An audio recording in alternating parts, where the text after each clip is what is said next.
Sosok Mustofa, Ketua LSM Peras Perusahaan Banten, minta 3 mobil, iPhone, dan 15 juta tiap bulan.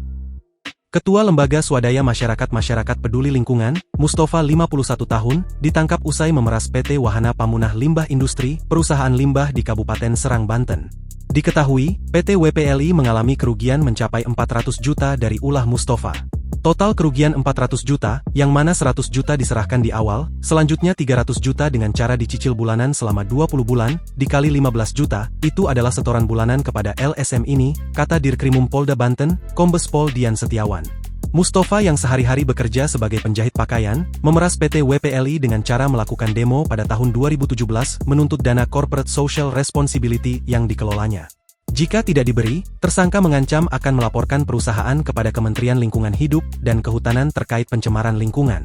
Dalam tekanan karena adanya ancaman tersebut, terjadi kesepakatan bahwa PT WPLI setuju memberi dana pembinaan organisasi sebesar 15 juta per bulan.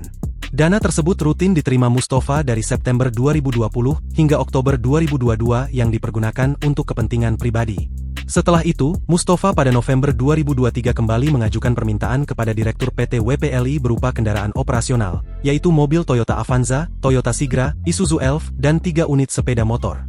Kemudian perangkat elektronik seperti komputer, laptop, printer, hingga iPhone 14 Pro Max. Permintaan itu disertai ancaman pelaporan ulang ke KLHK jika tidak dipenuhi, ujar Dian. Manajemen PT WPLI akhirnya melaporkan kasus pemerasan tersebut ke Polda Banten.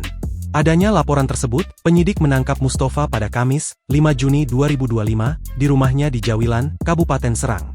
Mustofa ditetapkan sebagai tersangka dan dijerat pasal 368 Jo pasal 64 KUHP tentang perbuatan yang berkelanjutan dengan ancaman pidana penjara paling lama 9 tahun.